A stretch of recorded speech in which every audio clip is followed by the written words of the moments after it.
God sees two people working on their issues, He doesn't see two, He sees one. The two shall become one, in a husband and wife. Now with that in mind, that to me was a real opener. What the scripture says, there will not be marrying and giving in marriage in heaven. Because if I'm one with her, who will I marry? There would be no sense in marrying. Because I already am one. I'm already complete. It's a good thing, isn't it? Ooh, to me it is. Listen to this. I'm going to say something now. To whom? To them. Okay. About you and me. Okay. I know where I'm at with her. For the first time in my life, I've opened up the walls of my life and allowed her in. I feel complete with her. Listen to this now. But with the struggle that I still have is believing that she is complete with me. But that I take by faith. That is true righteousness by faith. I don't understand it, Lord, how anybody could love me, especially what I have done to this woman. But that's not for me to question. That's about me giving up my issues or my lack of ability to accept that kind of love and allow Him to fill that, and so I can accept her love for me in the areas where I have great difficulty doing that. Does it make sense? So what will it take for you to get that I love you and I accept you? I get that you love me. But the part that bothers me a little bit, that's me though, that's not you. It's nothing you're doing or lack thereof. It's about me feeling that you feel one with me. So what will that take? I'm not done yet with my recovery. Will we ever be? I'd like to finish it up before I leave. But I'm not worrying about that if I do or not. I just would like to get some of this out because I think at times that my wondering gets between you and I a little bit. Really? And I don't like that. So that's why I have to leave it and give it to Him and say that fear, maybe, what if, all that nonsense that I live with all my life. I have to give that up because it definitely builds a wall. And then you feel that wall, then you feel what's wrong with him. So then we got that, I can't go there, I have to give it up. So I can be free in relationship with you. But that fear is still there. It's been the first time I've told you that. So is there anything I can do to help alleviate the fear?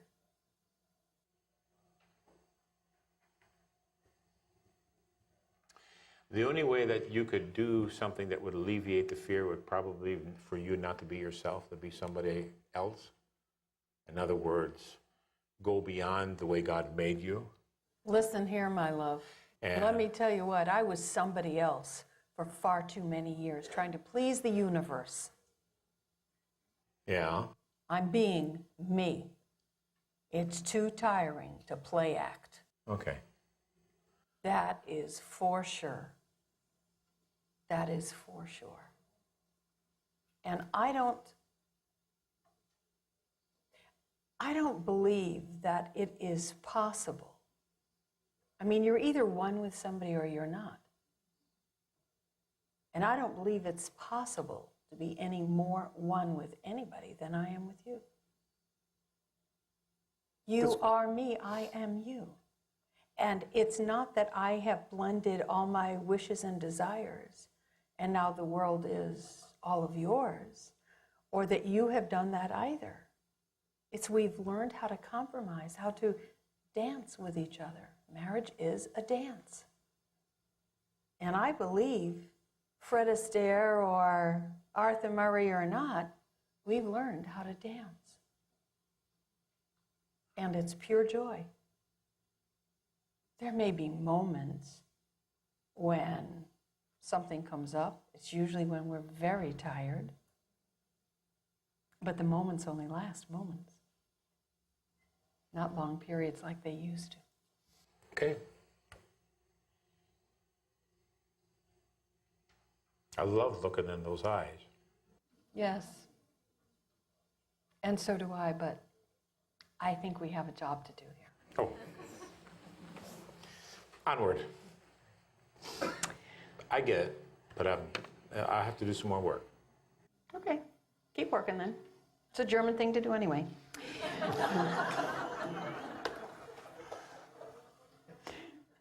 Page 9. You will find in your handbook on page 9 there is a chart. And 2 of the columns are filled in and 1 is not. And we're going to fill in that left-hand column for you.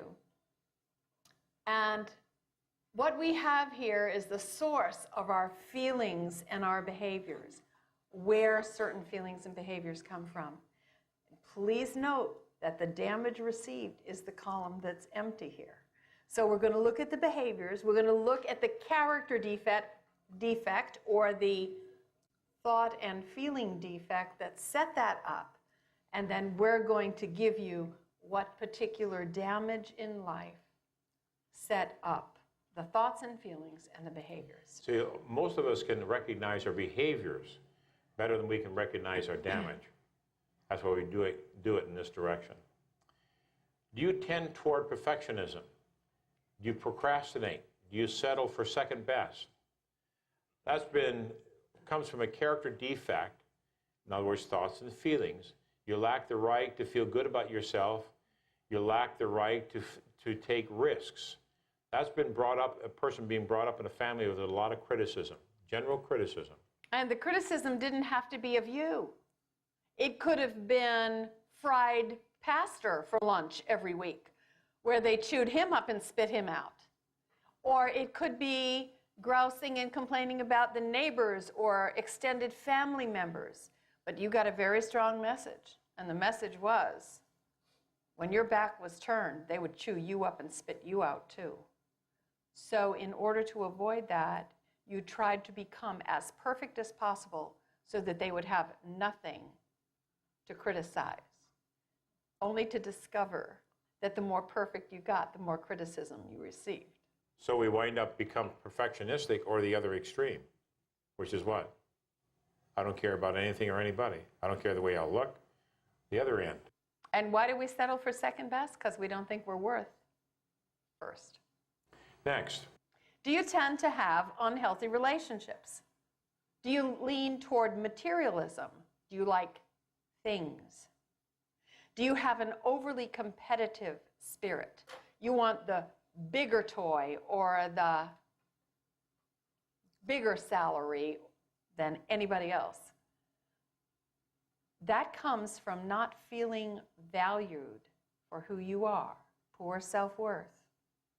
And the damage received, you were frequently compared to siblings or to other people.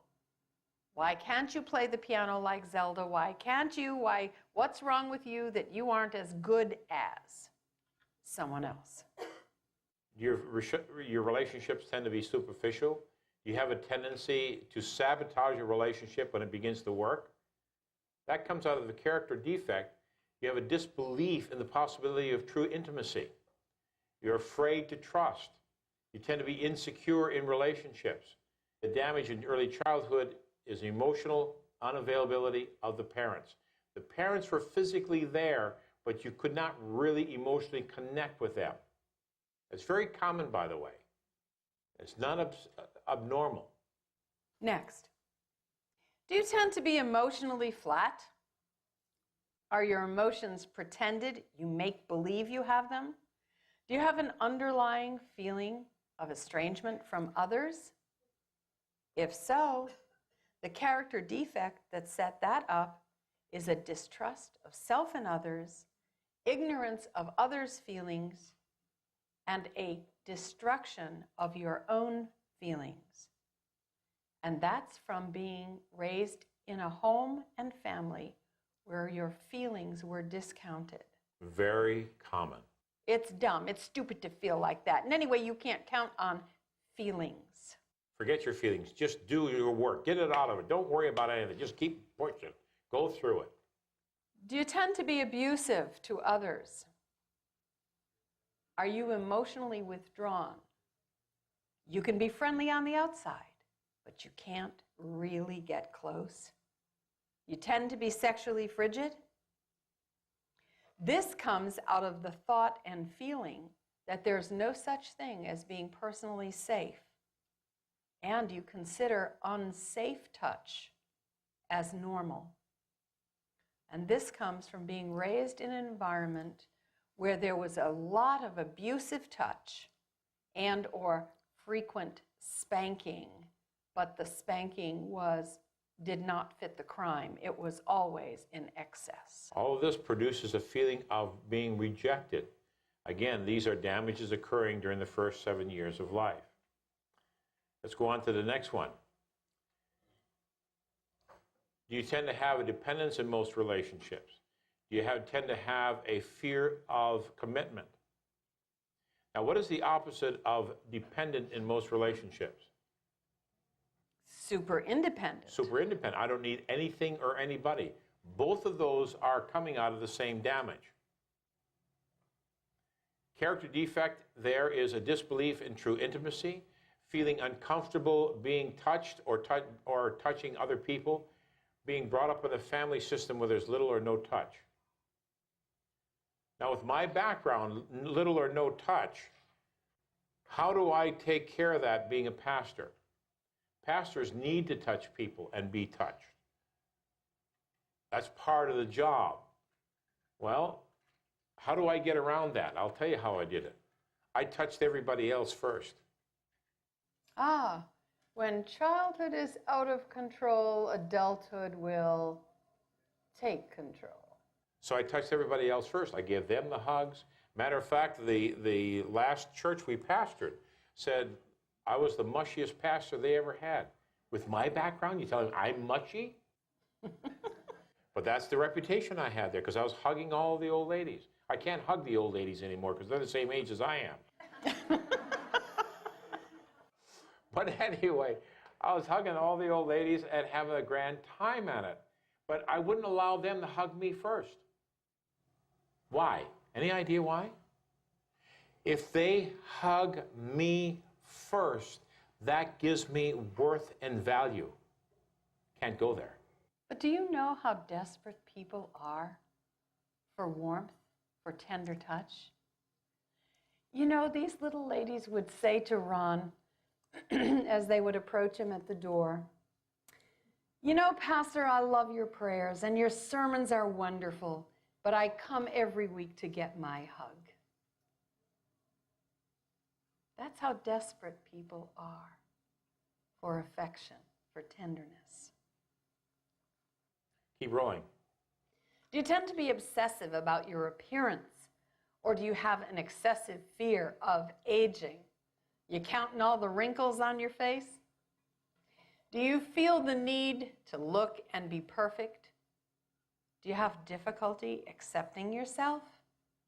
You feel that you cannot make mistakes? Why, that comes out of being raised in a home or an environment where there was a lot of body shame. You're too tall, you're too short, you're too fat, you're too skinny, you have such ugly teeth.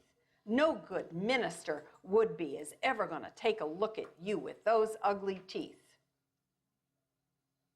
Someone always making a comment about the way you looked.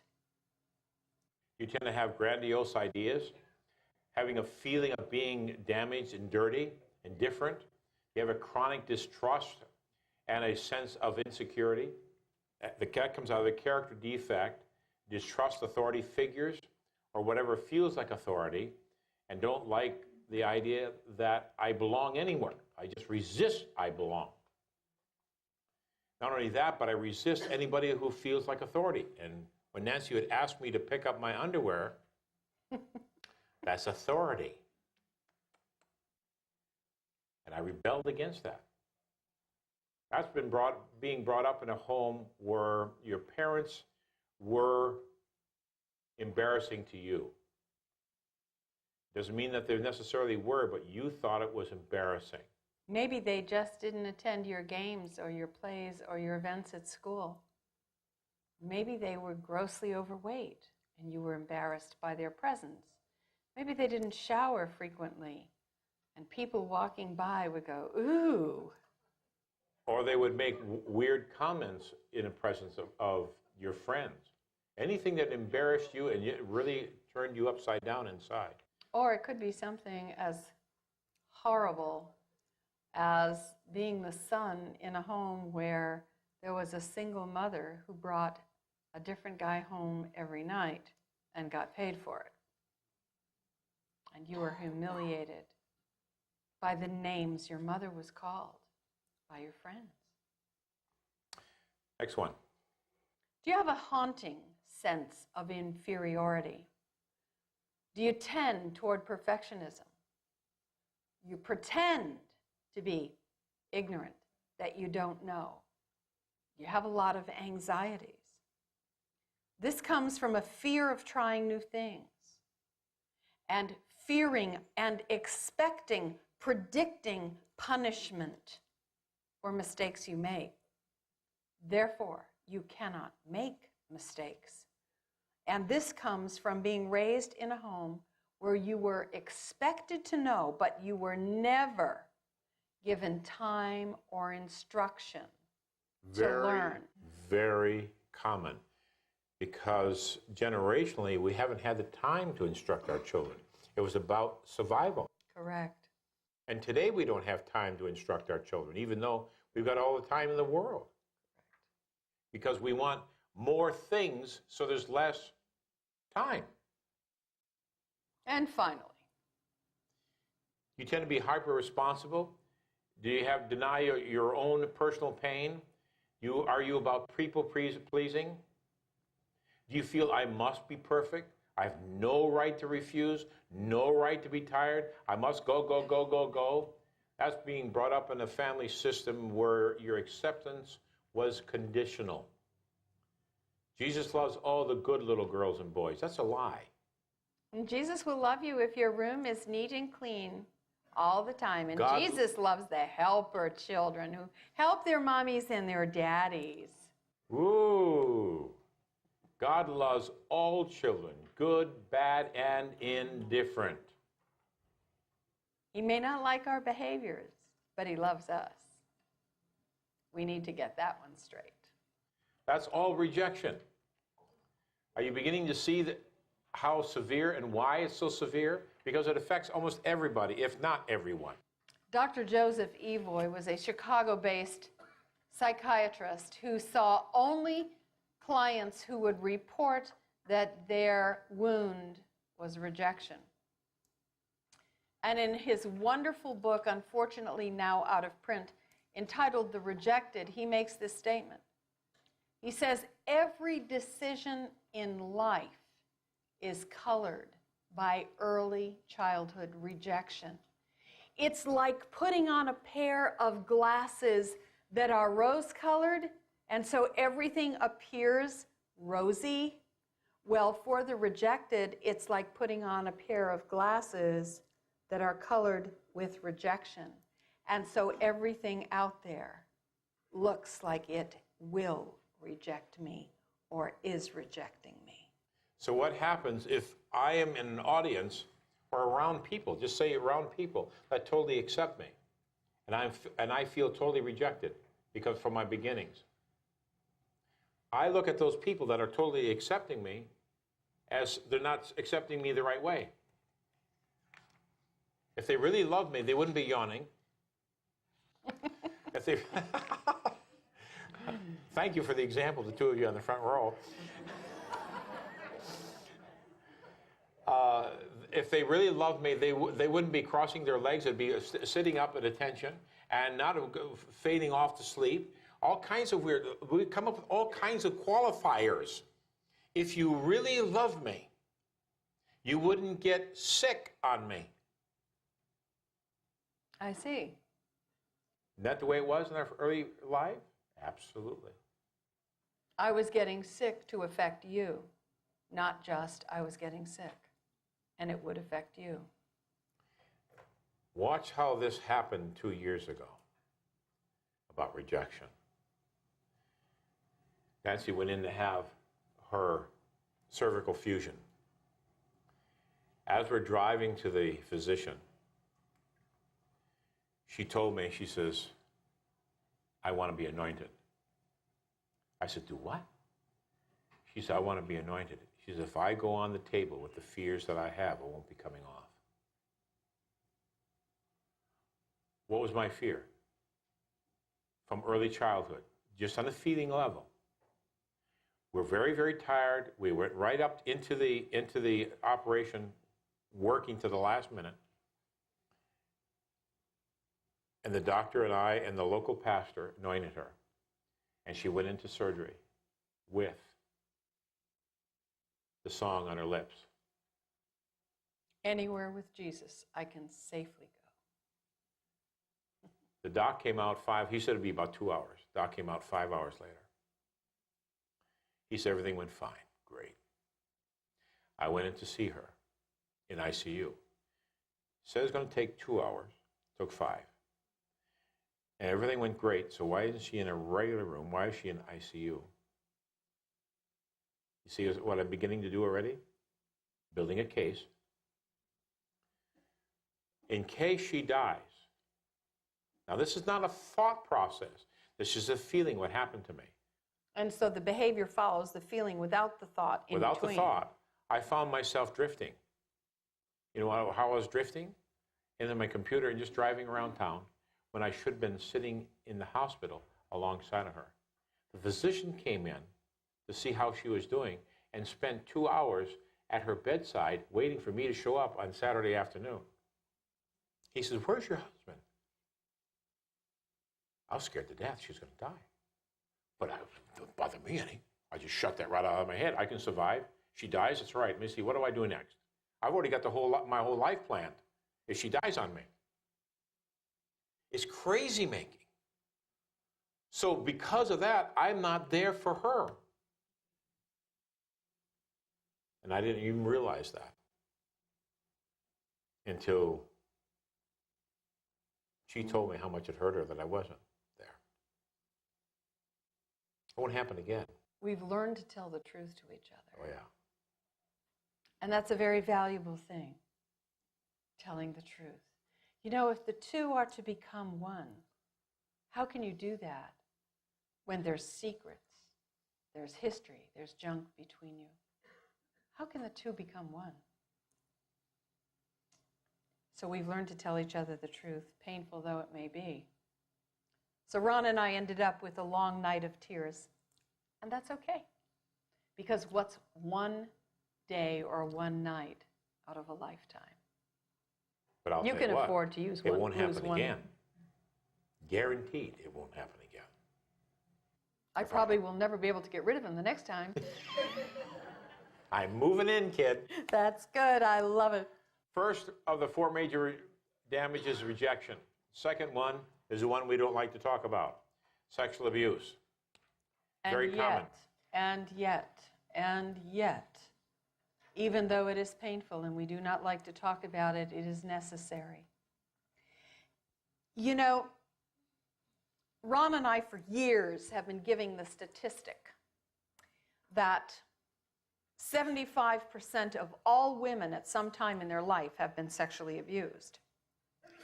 And 55% of all men at some time in their life have been sexually abused. About a year ago, we were in Chicago. We were doing a seminar there, and we were about at the spot where we are right now. We had just given our statistics. And a man stood to his feet and he said, "Excuse me, I have to say something." That's rather unusual. And so we turned to him, and he said, I'm a captain from the Chicago Police Department, and my responsibility is to investigate all sexual crimes. And I am telling you, your statistics are far too low. It is more like 90% of all women. And I don't even know what to tell you the percentage is of men. Now you're sitting here saying to yourself, that is the biggest bunch of junk I ever heard. No, it really is not. Let's take a look at the definition of sexual abuse, and you will change your mind, guaranteed. So, Take a look. What is sexual abuse? It is a look. Oh, give me a break. A look. Well, ladies, let me talk to you just for a moment. You're in your bedroom. It's bedtime.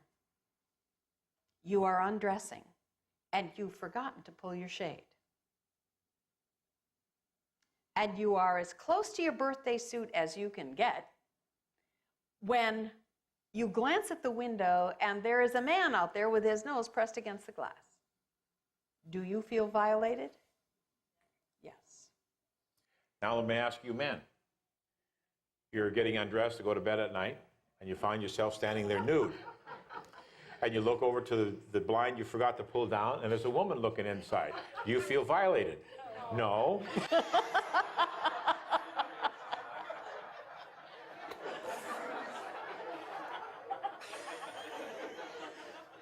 We look at things differently. Men and women are wired and plumbed differently, and there's no doubt about it. So what do we mean sexual abuse is a look? You know, Leviticus, the 18th chapter, is all about just that. Did you know it? About the rights and the wrongs about sexual conduct within the family systems and outside of the family system. And it says that a father should not observe the nudity of his male child or his female child, nor should the child observe the nudity of her father or his father. Why? Because it opens up sexuality in the brain way before it's got the chemistry in order to deal with it You see, properly. the mind of a child does not think in concepts, remember? And a child opened up to sexuality, which is a concept, And it's the strongest emotion known to human beings. cannot comprehend this. And because they cannot comprehend it, it becomes a driving force in their life. And so all it takes is the sight. Pornographic magazines laying around the house. X-rated movies in your cabinet labeled Little Red Riding Hood. Right. And they put it in the VCR thinking they're going to see a cute little cartoon, but they see something else. Something grossly X-rated. Now, if they had tuned into something about history, they'd stay there 30 seconds and be bored quickly, and that'd be the end of that. But put pornography in, and they are glued to it. You don't think the pornography industry knows this? The only ones who's dumb as a bag of rocks about that is Christianity. Yeah, so it's unfortunate, but very true. And of course, the book of Leviticus also says that the mother should not see the nudity of her son or daughter, nor should the children see the nudity of the mother. So then we get questions such as, oh, you mean I shouldn't, some lady asked, I shouldn't be bathing with my 8-year-old son? Oh, don't think so. Oh, a husband asks, you mean I shouldn't be taking my showers with my 5-year-old daughter? No, you should not. Well, what about them sleeping in our bed? You know, my little girl or my little boy is 8, and they've slept in my bed ever since they were born. And now I can't seem to get them out of the bed. That's correct. You can't. And don't tell me for 7 or 8 years there's been no sexual activity going on in that bed. because you don't have too much of a marriage if that's the case. So I tell you what, sexual abuse is a look.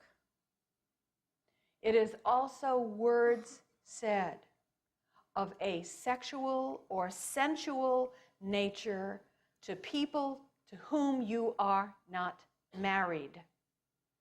It's the daddy who notices his little 12-year-old girl developing her girlish figure. And he says to her, "Well, aren't you getting a cutesy little figure?" Extremely inappropriate. All of a sudden, she's getting attention because she's getting breasts. It's the mother who's got this over interest in the development of her son's genitals. If anybody is going to be concerned about that, let it be daddy, but actually, most children develop just fine without mommy and daddy having to observe them in their pre-puberty or puberty or teenage years.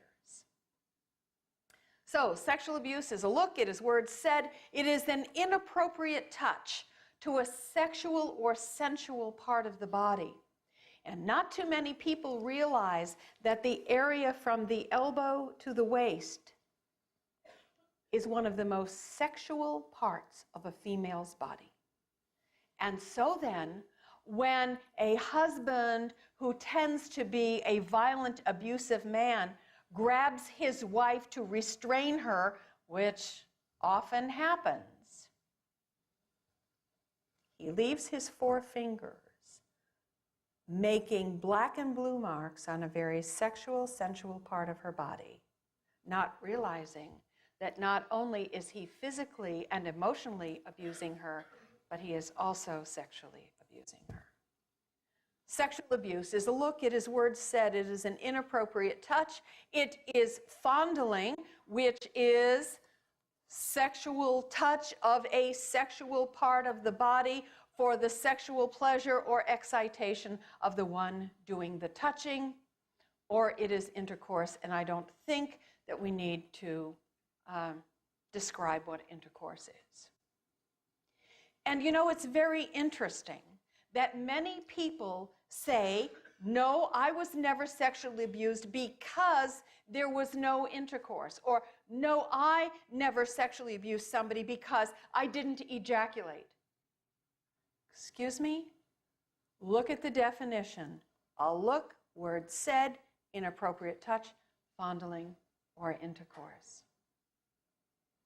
Do you notice that there's a little bit of passion in me about this?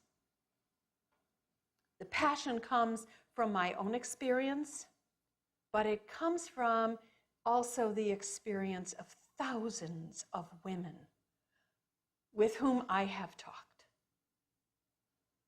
God has given me the privilege to meet with 3 or 4 different prostitutes who spend their life out there on a street corner or in some fancy hotel room getting money for sexual performance. And do you know who these women are? 95% of them are victims of incest. And they are out there on a street corner looking for a whole and healthy daddy. And this may come as a major shock, gentlemen. But these women have never experienced their own sexuality at its height. All of them told me the same thing. They nor their friends would know what an orgasm is if they fell over it. It's all performance, just to get the guy's money. Bigger tips. That's all it is. It's their career. But each time she turns a trick, her heart aches a little more, because there is no way she will ever find a whole and healthy daddy in a street corner or in some fancy hotel room. Never. It only happens in Hollywood movies. And so these women become addicted to alcohol, to drugs, and finally, their despondency sends them to suicide. That is what happens to most prostitutes. Two types of sexual behavior. We've already mentioned incest, and that is sexual behaviors between people who are so closely related that the law would forbid them to marry. And actual sexual intercourse is not required for it to be considered incest. It's father to daughter, father to son, mother to daughter, mother to son, grandparents with grandchildren, aunts and uncles with nieces and nephews, siblings in the same family, cousins in the same family. It is adoptive parents with their adopted children. It is foster parents with children in their charge. It is anybody in primary care role with a child for whom they are in charge. That is what incest is. And remember, a look, words said, inappropriate touch, fondling, or intercourse. And then there's molestation, which is sexual behaviors between people who are distant family, friends, or strangers. And again, it's all 5 categories: look, words said, inappropriate touch, fondling, or intercourse. 80% of molestation is done by someone well known and trusted by the family. Well known and trusted by the family. What happens to these men who are sexually abused early on? Well, first of all, they become extremely angry. And then they ask themselves the question, what is female about me that another male would desire me? There's really nothing female about the child. But I'll tell you what there is about the child. Pedophiles know who to look for. They look for rejected individuals every time. Why? Because a rejected child is looking for acceptance from anywhere. That's correct. Anywhere it can get it. And these pedophiles are very alert to people and children that are got their radars out looking for somebody who will accept them, because they themselves are severely rejected. And 9 chances out of 10, they themselves were a victim. By the way, I want to slip this in quickly. I do know that percentage-wise that there is a certain percentage of men and women in here that are perpetrators. Know that for a fact. And don't believe the social service system. Social service system says there's no help for you. I know there is. We have seen too many turn their lives around. And if you are teachable, you are fixable. But you've got to do the work. And then stay away from children. That's right. This wouldn't be an ideal thing for you to do, is become a Boy Scout or a Girl Scout leader, would it? Any more than an alcoholic, an ideal job for them to be a bartender. Exactly. Exactly. Same thing. Let's keep going. Sexual abuse produces what in a victim? Feelings of worthlessness. I'm dirty, I'm damaged, I'm different. There's something about me. Is there a big X written across my body in flaming red that says, go ahead, do it to me, it's been done already? That's what it feels like to most abuse victims. Fear of further occurrences. Fear of the sex of the person who hurt them, even if it's the same sex as themselves. And beyond fear, there is anger towards oneself and towards the perpetrator. You see, sexual abuse never was fair. It never will be fair. And it's placing the child in a position of adult. It's rejecting the child as a child and forcing them to become something they are not and something they cannot in any way, shape, or form comprehend. And you know what? There was a character named Sigmund Freud. And Freud said, "Ah, sexual abuse is no big thing. I was sexually abused as a child by my nanny, and it never bothered me any." Oh, he was just obsessed with it. Correct. Depression, dirty, damaged, different, desperate, always afraid that the next person they meet will become their perpetrator. Sexual drivenness and a sexual frigidity, opposite ends of the pendulum swing, especially for a male who is male to male wounded. His drivenness is to prove his masculinity, so he has to have multiple conquests. For a female who has been abused, sexually abused, then she thinks her worth and value is tied to the sexual service she can perform for someone else. So in order to feel good about herself, she's an easy mark. Or sexual frigidity, just the opposite. And, you know, I have to make this clear, especially to men. If you are married to a woman who's a victim of sexual abuse, do not tell her, "That was a long time ago, just put it in the past, just forget it, and get with the program." In other words, give me what I want when I want it.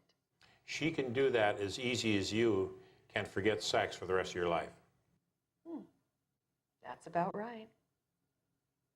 Does that mean you're stuck with that for the rest of your life? No, it doesn't. It means that you can encourage your partner and you can begin your own recovery so that you can understand your partner. And your recovery will assist her or him to do theirs. And so the frigidity drops off and the desire returns. Masochistic tendencies, self-punishing, self-mutilating. You want to see the extremes? That's the extremes. What are these people saying to you? Without saying a word, what are they saying? Help. Help, I'm hurting. They got hurt written all over their face. You see, for someone who has been sexually abused, they have developed a habit, and the habit is to dissociate. That was the only way they tolerated the physical pain and the emotional humiliation of sexual abuse, is to go into another compartment in their mind, take their mind away from their body so they don't have to feel the pain. Because they lost a sense of self. For a lot of sexually abused victims, they lose a sense of self.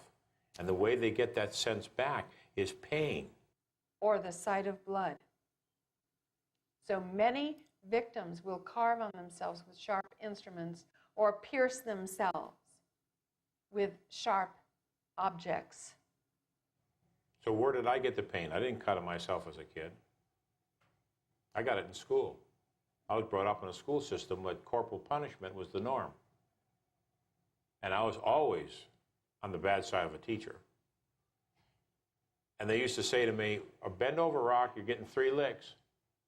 And I'd bend over, the first crack that hit me on the backside, a good one. And I'd stand right up and say, if I couldn't hit harder than that, I'd quit. I was trying to incite rage in them so they'd really pelt me a good one so I could feel pain. So that was self-mutilation, but you were egging someone else on to mutilate. You think I'm going to take the responsibility? I guess not. Keep going. Guilty or no guilt. For many sexual abuse victims, they feel guilty because, you know, for some it felt good. For some it was the only touch they ever got. And that kind of touch was better than no touch. And so they had a sexual response or a physical response to the abuse. and then felt guilty that they did. And unfortunately, far too many parents, far too many teachers and people have said to the abuse victim, to the child, what did you do to egg on this person to do this to you? Now hear this. No child, age 2, 3, 4, 5, 6, 7, 8, 9, 10, 11, 12, 13, 14, 15, 16, can seduce an adult who is not wounded. And anyway, that isn't the plan or the point of a child. They're just being who they are. They need to connect. It's about connecting, always about connecting, belonging. Feeling a part of. Most people feel rejected. Next one. Powerlessness, which then can turn into feeling powerful. As a child, I felt powerless, and now I'm going to use what I felt to be in power and control over others. And this is one reason that some women become prostitutes. And in a sense of helplessness, we either are helpless victims or we wind up taking control. Some people live in the helpless victim stage. You know what a victim is? Write the word victim vertically and it will lay out the words behind each one of the letters. Victim is a very insecure child trapped in muck. That's what a victim is. A very insecure child trapped in muck. And you know, after a while, that muck becomes warm and comfortable and cozy, and we stay in the victim role. I took the other extreme. I went to the extreme of control. You know, our daughter, who is 35 years of age and a soon-to-be RN, she graduates in May, had a psych affiliation, and as part of her psych affiliation at a state hospital, she was instructed to be involved in a course for male perpetrators of sexual abuse. And she called after the first class and she said, I have got to tell you what I was just involved with. It is a mind blower, and I don't know if this is the way we need to deal with perpetrators of sexual abuse or not. And she told me about this program, and she told me about hours of humiliation that they do to, quote, bring these perpetrators down a peg who think that they were okay doing what they were doing. And she said the first thing they did was they brought all of us student nurses in, and they set these men in a circle, and we were part of the circle. And they went around the circle of male perpetrators, and they said to these men, you are to tell your story. You are to tell exactly what you have done, who you did it to. And these student nurses can ask you any question they want. My goodness. And then from the people leading the group, it was constant humiliation of these men. Sarah said, I just wanted to crawl under my chair, really. So we go from one extreme to another. We either just lock them up and never deal with their issues, or we bring them into a facility and we spend 90 days tearing them down, and then another 90 days building them up. Building them up to do what? What are you going to build them into? What does the social service system know about building them into? As a Christian church, we're beginning to understand what that means. Just beginning. Just beginning. Now I'll address one more thing. I know that quite a few of you men are sexually addicted. Know it, absolutely know it. And I want you to take a look at something. Not the addiction, but what causes the addiction. Listen to me. Been there, done that. The addiction, the drivenness that you have is not for pornography in women. It's a desperate need inside to connect. You weren't connected as a child, or you were overly connected, which makes you never connected to the person you needed to connect with. That's the drive of all humanity, is to connect. That's what sexuality is all about. It's about connection. If I had the time of probably another 3 or 4 hours, we could go into the physiology of the connection. How the oxytocins that are released in the system gives you a feeling of bonding.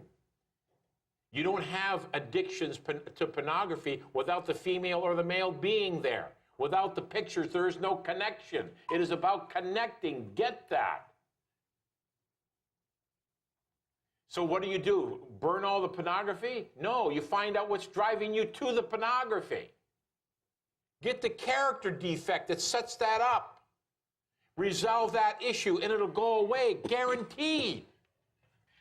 Then you can burn the pornography with no fear of going out having to re-spend the money again. Right. My whole life was a mess in and around pornography. And the more I prayed about that, the worse it got. You know why? Because in the brain, spirituality and sexuality are very closely linked in the same part of the brain. That's the way God designed it to be.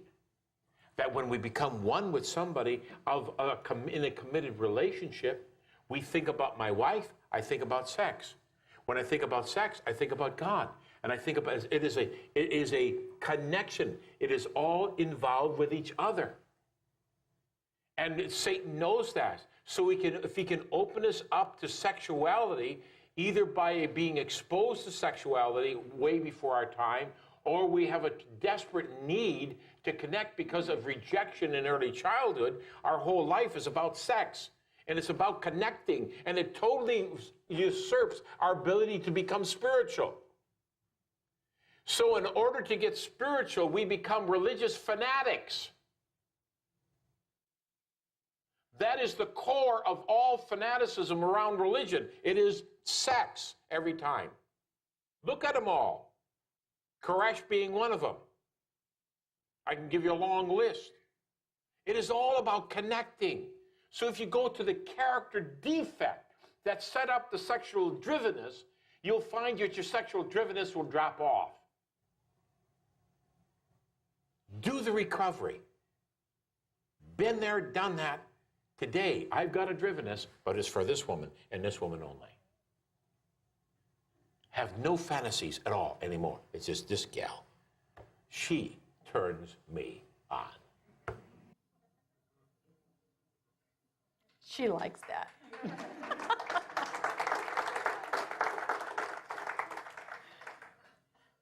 Maybe a little embarrassing, but she likes it anyway. Well, I'm glad you do. Mm-hmm. The question is, what do you mean by doing the recovery? What we mean by doing the recovery is not just saying, okay, I've been sexually abused, now I'll go on with the rest of my life. That is not doing the recovery. That is only step 1, admitting the truth.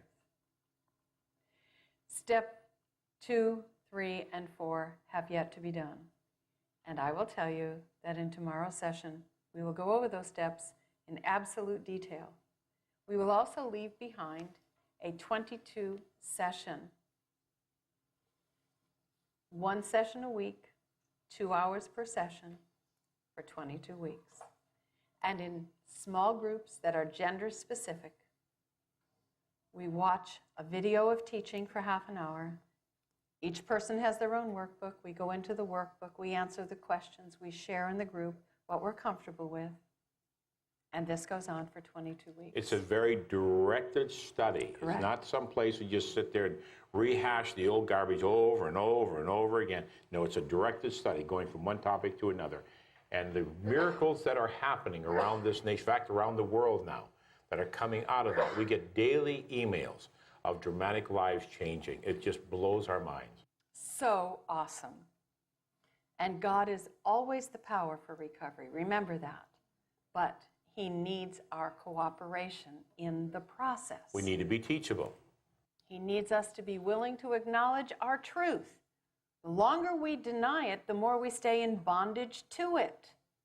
What's so awful about saying, I was rejected, or I've been sexually abused? When you got 75 to 80% of everybody around you been sexually abused, what do you think you're the oddball? No, you're the norm in here, folks. Really? And you know what? You know, Nancy, I was scared of telling you. Yeah, she had to tell it. me in front of 3,000 people. I did. Because, you know, there was additional emotional abuse that I suffered as a child, which was, no good man is ever going to want you, nobody will ever stay with you, and on and on. And I thought, well, when he finds out about this, I'll be used goods, and he'll dump me for a new model. What do you think you are, a car? I guess. I thought I was worth a whole lot less than a car, let me tell you. That's why I like cars with 150, 200,000 miles on them. Yeah, well, I had plenty of miles on me, kid. Anyway, when the time came, somehow I knew I had to tell it. And we were doing a lecture, and out it came. And it shocked me that it came out. It wasn't something I planned. It just happened. And I thought, oh, what have I just done? Now what is he going to do? And you know, he looked at me with the sweetest look, and he said, you know, sweetheart, I've always known there was something.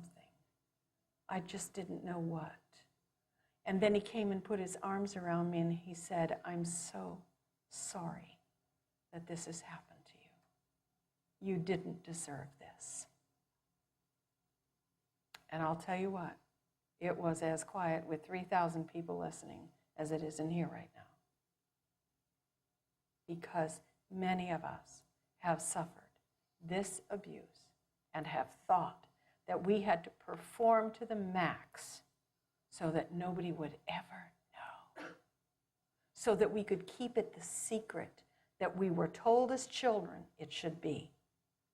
And just like it was said in the film, tell it, tell it, tell it until someone hears you and believes it. That is the first step to recover from it.